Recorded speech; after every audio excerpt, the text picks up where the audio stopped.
Oui, d'abord, j'ai eu l'idée de cette histoire, par rapport à Lino. Je cherchais un personnage pour Lino qui aurait été un meneur d'hommes quelque part dans un milieu un peu physique.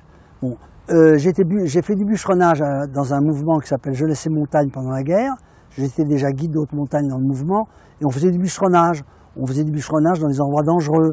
On récupérait du bois dans les couloirs d'avalanche. Et donc déjà, je savais que ça pouvait s'ancrer là. Alors j'ai écrit une nouvelle dans laquelle il y avait un type qui avait cette petite scierie qu'il essayait de faire revivre avec la grande scierie qui voulait le bouffer. C'était Ventura qui devait tenir la scierie à l'époque. Ça lui a plu à Lino et moi à ce moment-là j'ai voulu être plus complet. Je passe toujours par le roman. Je suis allé dans les lieux et j'ai trouvé tous les décors du film, les décors du film actuel, quoi. J'ai trouvé la scierie qui restait, j'ai trouvé. Bon. J'ai circulé pendant très longtemps pour trouver les lieux. Je me suis lié avec le type qui avait la scierie isolée de Gérard de Mer, du Célé. Puis j'ai écrit le roman. Et à partir de là, on a fait une première adaptation. Et Enrico n'était pas dans l'affaire encore. La première adaptation n'a pas marché parce que c'était pas juste que Lino ait la scierie, parce que Lino ne peut pas être encombré par une main-d'œuvre. Il peut que dominer la main-d'œuvre. Donc ça marchait plus très bien. Une main-d'œuvre un peu extraordinaire de libéré conditionnel qui sort de prison, avec Lino, la main-d'œuvre est dominée. Toutes les scènes dans lesquelles Lino était empêtré avec la main-d'œuvre ne fonctionnaient pas. Donc l'affaire s'est arrêtée. Voilà. Et moi j'ai repensé à ça, et en repensant à l'affaire, un jour avec des copains, j'étais même sur un endroit un peu bizarre, je faisais la face nord des Drues avec un copain, et en haut de la face nord, il me demande ce que je fais, je lui dis, je viens d'arrêter une affaire.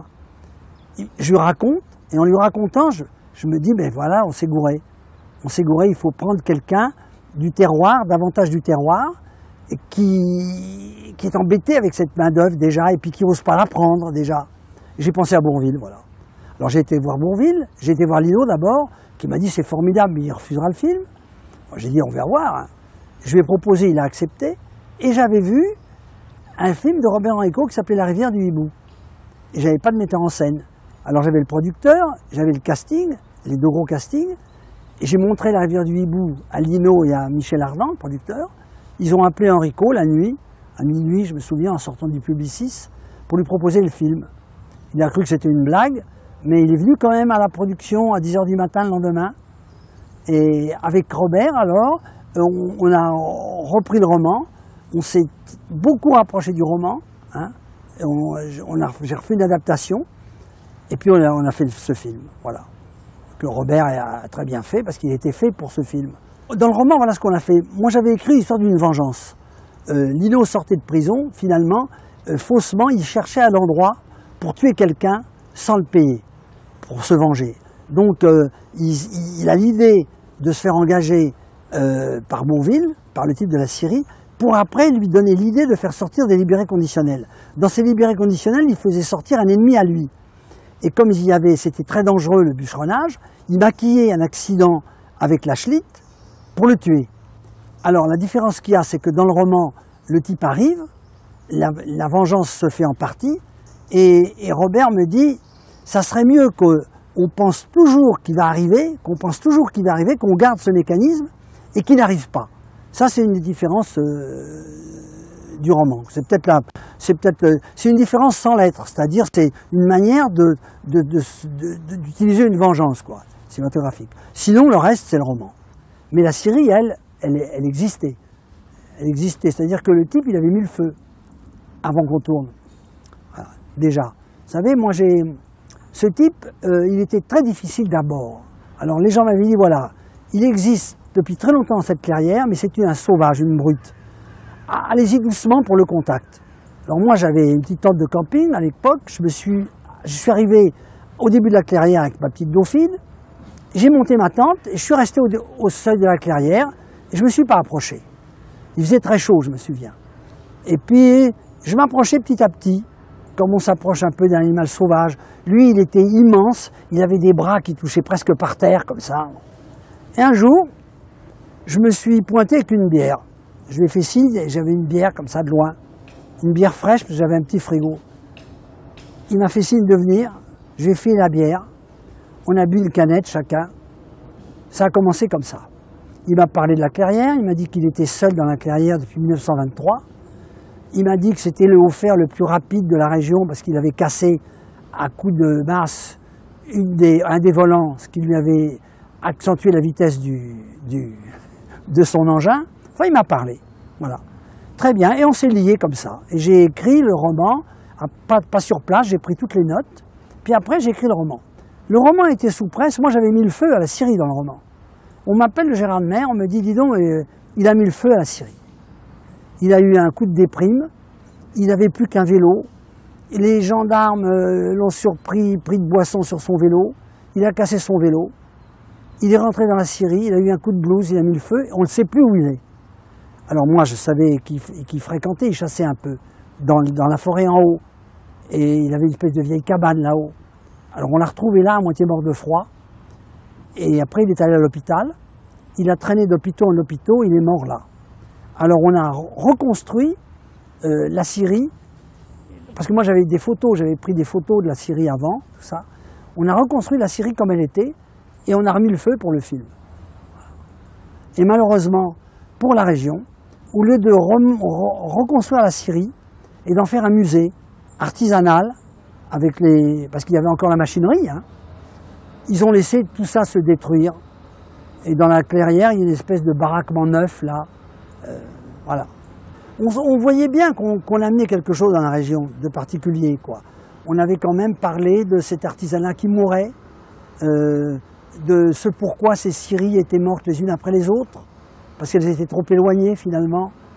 Et on voyait bien qu'on amenait un peu une histoire de bûcheronnage dans une région très haute en couleur dans le bûcheronnage, mais on ne se rendait pas compte tellement de l'impact. Vous savez, quand vous faites quelque chose, vous ne vous rendez pas compte de l'impact que ça aura. Ça n'aura peut-être pas du tout. Ou alors là, ça a dépassé puisque la preuve, c'est qu'aujourd'hui, 30 ans après, même plus, le film est des années 66, le film, 67, 65, 64. Voyez-vous, on est en 2000, en l'an 2000, on est encore en train de parler du film. Voilà. Et le film qui est sorti sur la 3, il y a je crois 1 an et demi, 2 ans, c'est son 8e passage à la télé, il a battu encore tout l'audimat. Il a battu la une, il a battu tout le monde. Donc c'est la preuve qu'on a fait quelque chose qui avait des racines, quoi. C'est ça. C'est ça qui est bien dans le métier. Ça s'est très bien passé avec Robert. Robert, c'est une grande rencontre, je crois pour les deux, aussi bien pour lui que pour moi.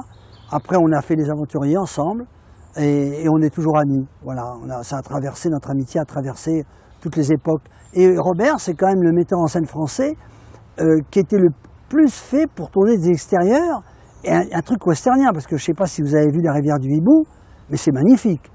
Ce moyen métrage d'Enrico, magnifique. Il est fait pour ça, Robert. Il était fait pour ce groupe d'hommes. Il avait ce côté un peu que j'aime bien, moi un peu naïf. Robert, c'est pas un metteur en scène intellectuel, mais c'est un metteur en scène qui a une très grosse technique, hein, et qui sait très bien utiliser un décor, des acteurs, et surtout, ce qui était difficile, un groupe d'hommes. Parce que c'est pas évident de traîner devant sa caméra 10-12 types pendant tout le film. Hein.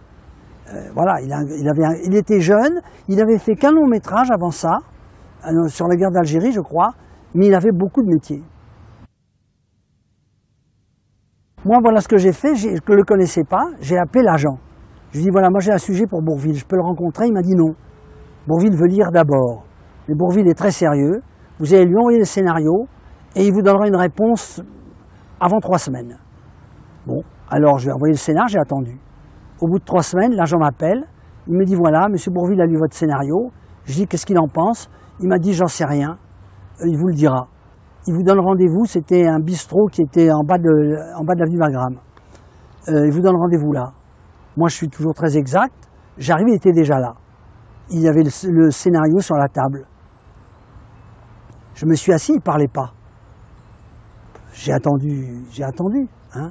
Finalement, sa main s'est avancée, il m'a serré l'avant-bras, comme ça, très fortement, et il m'a dit « Merci, monsieur. Ça fait que vous avez pensé à moi pour ça », m'a-t-il demandé. Alors je lui ai expliqué, je lui ai dit que moi, je pensais qu'il était, vous savez, je suis très physique moi, donc j'avais déjà vu qu'il était très fort. Il a une puissance chez Bourvil, c'est vrai, il était plus fort que Gessan dans le film, avec la Schlitt, il descendait plus de poids que Gessan. Et j'ai senti qu'il était noueux, quoi, comme ça, et puis qu'il avait cette espèce de démarche de terroir, du reste il vient du terroir, Bourvil. Alors c'est ça qui m'avait fait penser à lui, et que j'ai pensé que c'était un grand acteur, et que l'association avec les Ventura serait explosive, serait très bonne, quoi. Alors je lui ai expliqué tout ça, et il m'a dit c'est formidable, les sujets comme ça, on croit toujours qu'il y a plus de, que tout est épuisé, et puis d'un seul coup on voit arriver un truc nouveau, voilà. Et je me suis bien entendu avec lui, Robert aussi. C'était un type très intériorisé, qui faisait attention, qui jouait le film même en dehors du film. C'est-à-dire qu'il ne se mêlait pas au jeu. Dans la clairière, les types ils jouaient au foot pendant les heures de repos. Lui restait dans sa bagnole. Et un jour, Lino me dit, mais qu'est-ce qu'il a? Il reste dans sa bagnole, il y a quelque chose qui ne lui plaît pas? Je dis, je vais lui demander, Lino, moi. Je vais lui demander, je lui dis, André, vous jouez pas avec les autres? Il m'a dit, José, mais moi, je joue un contre-emploi déjà. Ensuite, je joue un personnage qui est un peu empêtré par cette main-d'œuvre, qui n'arrive pas à avoir de familiarité. Je ne veux pas jouer au ballon avec eux. Vraiment, vous savez, Lino, pour moi, c'était plus qu'un acteur, c'était un frère. D'abord, j'habitais chez lui. Quand j'étais à Paris, j'avais une chambre chez lui, donc je vivais chez lui quand je venais à Paris. Donc, c'était des rapports supplémentaires, c'était pas des rapports d'auteur avec un acteur, quoi. Et il a tout suivi, et il a très bien compris que ça marchait pas qu'il ait la Syrie, quoi. Il a très bien compris ça, il avait un bon sens, Lino. Mais il n'aurait pas joué avec n'importe qui, il n'aurait pas joué avec n'importe qui tenant la Syrie, quoi. Quand je suis venu avec l'idée de Bourvil, tout de suite j'ai senti qu'il y avait un déclic et qu'il a trouvé ça très original. Il a adhéré tout de suite et il s'est très bien entendu avec Bourvil, quoi. Dès l'instant, si vous voulez, où des grandes vedettes pensent que le type qui est sur le tournage sait ce qu'il fait, il voit très bien qu'il a du métier. Robert Enrico, il cafouille pas sur un tournage. Il connaît tout, il sait où mettre sa caméra, il sait parler simplement aux acteurs, parce que c'était en plus un sujet simple. C'était pas un sujet tellement ambigu. Il y a une sorte d'ambiguïté dedans, mais enfin c'est pas des sujets où on tourne l'arrière-plan intellectuel avant le plan du récit. On tourne le plan du récit. Donc là-dessus, il était évident, Robert. Et ces acteurs-là, ils avaient confiance, donc il n'a pas eu de problème. Il y avait un personnage plus difficile, plus écorché vif, c'était Jean-Claude Roland, celui qui joue au dé, vous savez, qui triche au dé. Lui, et j'étais toujours sur le tournage. Donc je n'ai pas... Il y avait un personnage plus difficile, plus écorché vif, c'était Jean-Claude Roland, celui qui joue au dé, vous savez, qui triche au dé. Lui, il était plus difficile, Jean-Claude. Il était plus difficile parce qu'il se croyait mal aimé et le succès était venu trop tard pour lui. Mais j'étais très lié avec Jean-Claude Roland. Je crois que j'ai dû l'aider, je l'ai aidé quand même sur le film. Il était spécial. Une fois, il y avait une fille sur le film qui était venue le voir. Alors elle était là sur le film. À un moment donné, elle me dit, je peux vous parler, M. Giovanni? J'ai dit oui. Elle ouvre son sac, c'était l'époque où il y avait des télégrammes. Elle sort une poignée de télégrammes. Elle me dit, vous voyez ces télégrammes-là? C'est des télégrammes de Jean-Claude pour me faire venir. Mais depuis que je suis là, il ne m'a pas encore adressé la parole. Vous savez, on a parlé d'un western, hein. C'est westernien, les Grandes Gueules, parce que moi j'ai un grand culte des westerns. Et on cherchait un personnage de fille claire, physique, qui vivait dans cette région, qui avait un contact direct, simple, avec des hommes rudes, parce que les bûcherons, de toute façon, même avant qu'on fasse sortir les libérés conditionnels, c'était des hommes rudes. Et le choix est tombé sur Marie Dubois, qui représentait déjà ça physiquement, dans son apparence et dans la manière directe de jouer la comédie. Donc Robert a fait un casting et c'est tombé sur Marie Dubois et c'était un choix magnifique, parce qu'elle a été comme ça, c'est pas facile d'installer une histoire d'amour entre Lino et pudique entre Lino et elle l'a bien joué, je crois. J'avais été assez, pas surpris, mais assez charmé, c'est que j'avais emmené Enrico sur tous les lieux du roman, parce que ça, c'est les lieux du roman. Puis je l'avais amené dans les Hauts-de-Vosges, où il y avait ce petit train. Mais le petit train n'était plus là, dans la clairière. Et lui, quand même, c'est là où on voit la marque d'un grand metteur en scène, lui, il m'avait dit, mais ce qui se passe encore dans les Hauts-de-Vosges, et ce qui se passait avant là, il faut ramener les choses. Donc c'est lui qui a ramené le petit train dans la clairière, parce que sinon on aurait été obligé d'aller tourner les scènes du petit train dans les Hauts-de-Vosges, alors qu'il fallait qu'elles soient liées avec la clairière. Et puis les chemins de rafeton, c'est-à-dire la Schlitt, avec ce chemin si dangereux où on met les pieds sur des traverses, ça existait aussi dans les Hauts-de-Vosges, et ça n'existait plus près de Gérardmer. Il a amené aussi ça près de Gérardmer, c'est-à-dire qu'il a centralisé pour son image tout ce qui existait dans des endroits différents.